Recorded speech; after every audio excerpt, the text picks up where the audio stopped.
Hello student, good morning. Class 8 आप लोग का चैप्टर 5 भ्रष्टाचार यह पार्ट चल रहा है, जो कि बहुत ही रोचक और इंटरेस्टिंग पार्ट है।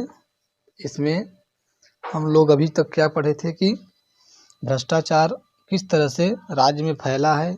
वहाँ का जो राजा था वह भ्रष्टाचार को अपनी आंखों से देखना चाहता था, अर्थात उसको अनुभव करना चाहता था। बहुत ही व्यंग्यात्मक और रोचक कहानी है जिसको हम लोग पढ़ रहे थे कि इसमें पूर्व की घटना ये हुई थी कि राजा जो है यह देखना चाहता था कि हमारे राज्य में जो भ्रष्टाचार है वह भ्रष्टाचार किस तरह से कहाँ पे है, किस प्रकार का है, कैसा दिखता है, तमाम तरह की बातें राजा करता है। और वह जो है यह चाहता है कि हमको भी क्या हो, भ्रष्टाचार दिखे।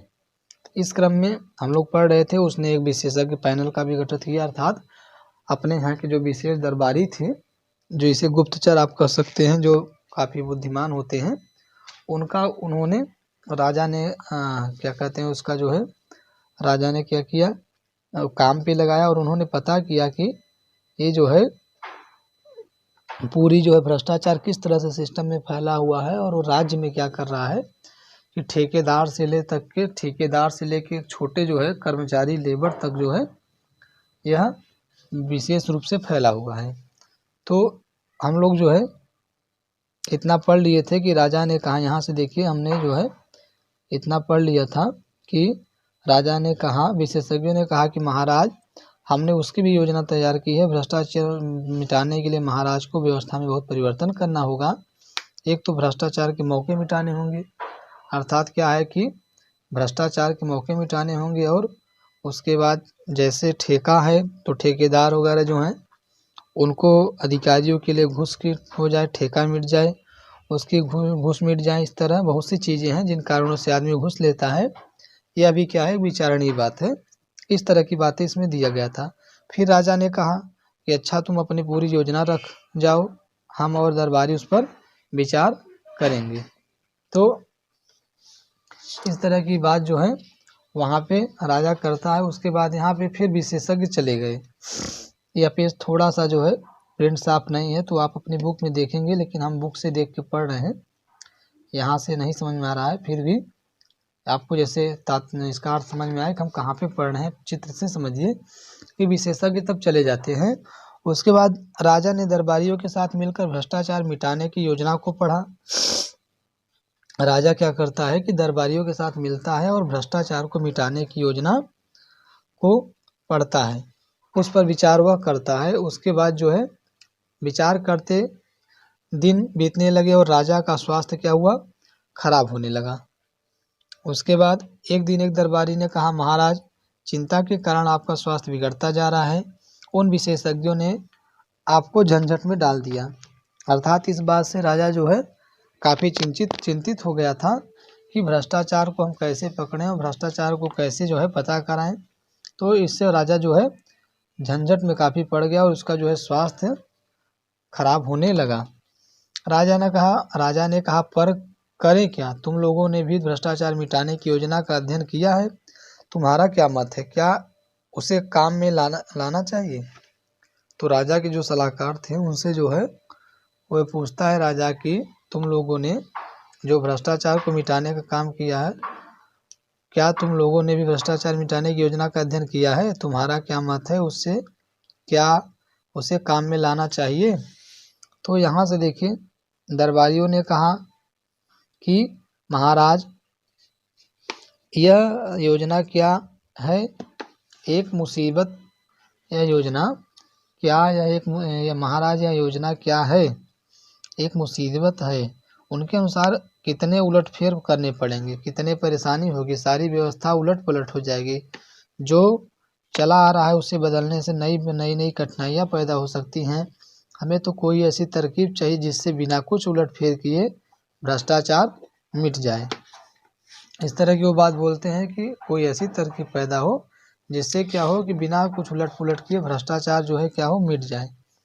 तो राजा कहता है कि राजा ने भ्रष्टाचार मिट जाए। तो राजा साहब बोलते हैं, यहाँ से देखिए फिर, कि मैं भी यह चाहता हूँ, पर यह कैसे हो, हमारे प्रपितामह को तो जादू आता था, प्रपितामह मतलब जो उनके दादाजी थे, कह रहे हैं राजा कि उनको तो जादू आता था और हमें भी वह नहीं आता, तुम लोग इसे ये कोई उपाय खोजो। ऐसा वो कहते हैं। उसके बाद कहते हैं एक दिन दरबारियों ने राजा के सामने एक साधु को पेश किया, अर्थात दरबारी जो जाते हैं और वो जो है राजा के सामने एक साधु को पेश करते हैं और कहते हैं महाराज, एक कंदरा अर्थात एक गुफा में एक तपस्या करते हुए इन महान साधक को हम ले आए हैं।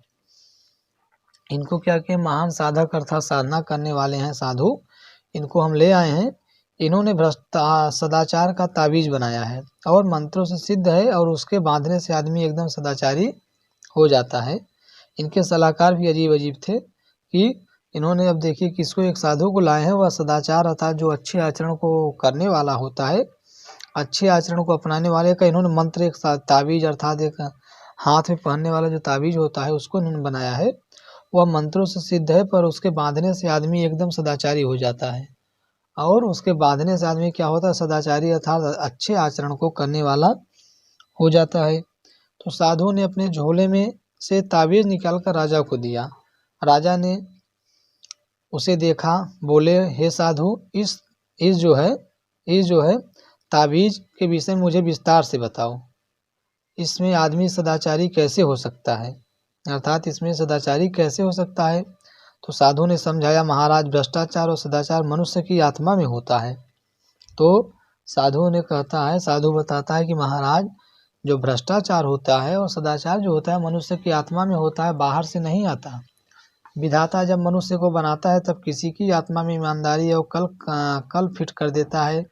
कल मतलब कि एक कला फिट कर देता है और किसी की आत्मा में बेईमानी फिट कर देता है। अर्थात उसका कहने का तात्पर्य था कि जब विधाता किसी का जन्म देता है, किसी की प्रकृति में अवतार देता है, तो उसके पूर्व जन्मों के आधार पर, उसके किए गए कर्मों के आधार पर उसको जो है पाप पुण्य करने का अवसर मिलता है। यदि आप अच्छे कर्म करते हैं, सत्कर्म करते हैं, तो आप जाहिर सी बात है कि ईमानदार व्यक्ति होंगे। और आप चोर चांडाल होते हैं, बेईमानी करते हैं, तो आप जो है क्या करते हैं, आप जो है पाप के भागीदार होते हैं और बेईमानी के स्वर आपसे निकलते हैं। तो ऐसा जो है आपके आचरण पे निर्भर करता है। आप यह समझिए कि आपका आचरण किस प्रकार सा है। तो यहाँ से यही बात वो कहा था कि इस कल में ईमानदारी या बेईमानी के स्वर निकलते हैं, जिन्हें आत्मा की पुकार कहते हैं। आत्मा की पुकार के अनुसार ही आदमी काम करता है। प्रश्न यह है कि जिनकी आत्मा से बेईमानी के स्वर निकलते, उन्हें दबाकर ईमानदारी के स्वर कैसे निकाला जाए। यहाँ पे वह कहता है कि जिनकी आत्मा से अगर बेईमानी के स्वर निकल रहे हैं, तो वहाँ से जो है हम जो है ईमानदारी का स्वर कैसे निकालें, इस पे हम सोचें। मैं कई वर्षों से इसी के चिंतन में लगा हूँ। अभी मैंने यह सदाचार का ताबीज बनाया है। जिस आदमी की भुजा पर यह बंधा होगा वह सदाचारी हो जाएगा। मैंने कुत्ते पर भी प्रयोग किया। वह ताबीज गले में बांध देने से कुत्ता भी रोटी नहीं चुराता। बात यह है कि इस ताबीज में सदाचार के स्वर निकलते हैं, और जब किसी भी आत्मा बेईमानी के स्वर निकलने लगती है, तब इस ताबीज की ईमानदारी के स्वर सुनाई पड़ते हैं। वह इन स्वरों की आत्मा की पुकार समझकर सदाचार की ओर प्रेरित होता है। यही इस ताबीज के गुण है, अर्थात वह जो है इस तरह की बात जो है महाराज से बताते हैं। तो देखिए इसके बाद होता क्या है कि दरबार में हलचल मच जाती है। दरबारी उठ कर ताबीज को देखने लगे, सब घबरा गए, क्योंकि चोर की दाढ़ी में तिनका एक कहावत होती है।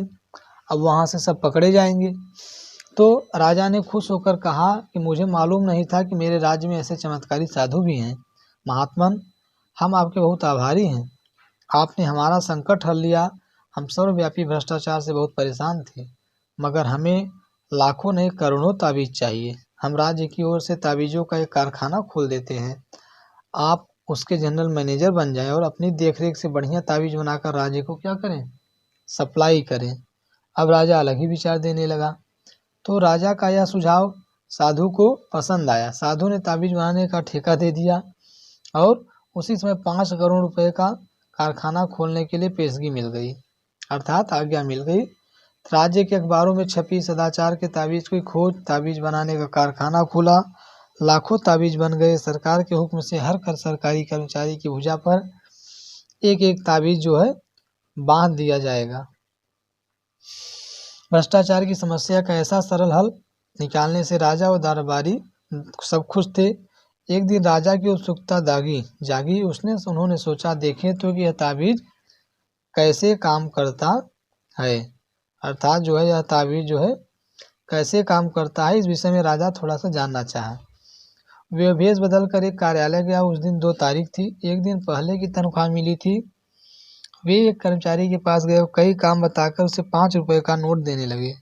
तो कर्मचारी उन्होंने क्या किया, डांटा, भाग जाओ, यहाँ घूस लेना पाप है।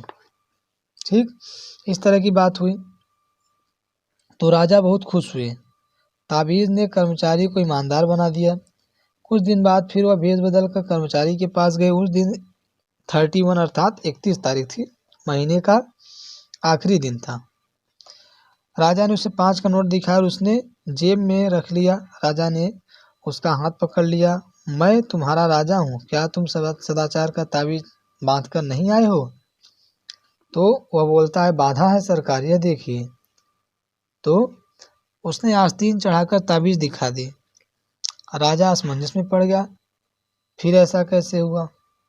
तो उन्होंने ताबीज पर कान लगाकर सुना, ताबीज में से स्वर निकल रहे थे, अरे आज 31 है, आज तो ले लो। तो आज तो उसमें लिखा था, उससे स्वर क्या निकल रहे थे, आज 31 है, आज तो ले लो। तो कहने का तात्पर्य यह है कि ताबीज से किसी भी तरह का स्वर नहीं निकल रहा था।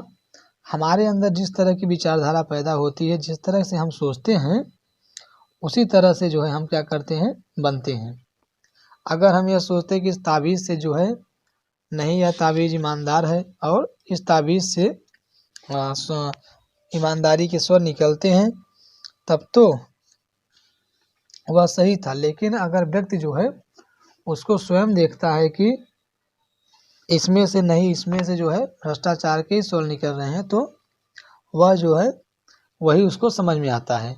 तो वह व्यक्ति जो है भ्रष्टाचार की बात करता था, 31 था, उसके दिमाग में पहले से ही था कि हमें आज लेना है, घूस लेना है। तो इस तरह से जो है वह घूस लेता है और उसको यही सुनाई देता है कि आज तो 31 है, आज तो ले लो।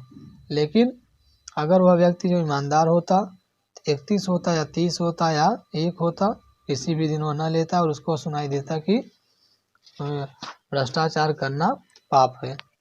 इस तरह से यह आपका बहुत ही रोचक पाठ था जो आज समाप्त हुआ। अब इसकी एक्सरसाइज है और उसके बाद इसमें कुछ भाषा के ज्ञान के प्रश्न हैं जिसको हम आपको कल यहाँ पे कराएंगे। देखिए कुछ एक्सरसाइज बढ़िया है जिसमें आपका व्याकरण के प्रश्न हैं, जैसे यहाँ पे क्रिया विशेषण किसे कहते हैं, संबंध बोधक किसे कहते हैं, इस तरह के प्रश्न हैं, इसको हम कल करेंगे। तो क्लास 8 आप लोग इस वीडियो को देख लीजिएगा और एग्ज़ाम आप लोग का कैसा हुआ बताइएगा। सभी लोग दीपावली के बाद जो है आपकी कॉपी जब चेक होगी तब रिजल्ट आपका बताया जाएगा। तो आज के लिए अभी इतना ही, फिर आपको नेक्स्ट वीडियो मिलेंगे। तब तक के लिए गुड बाय बच्चों, टेक केयर।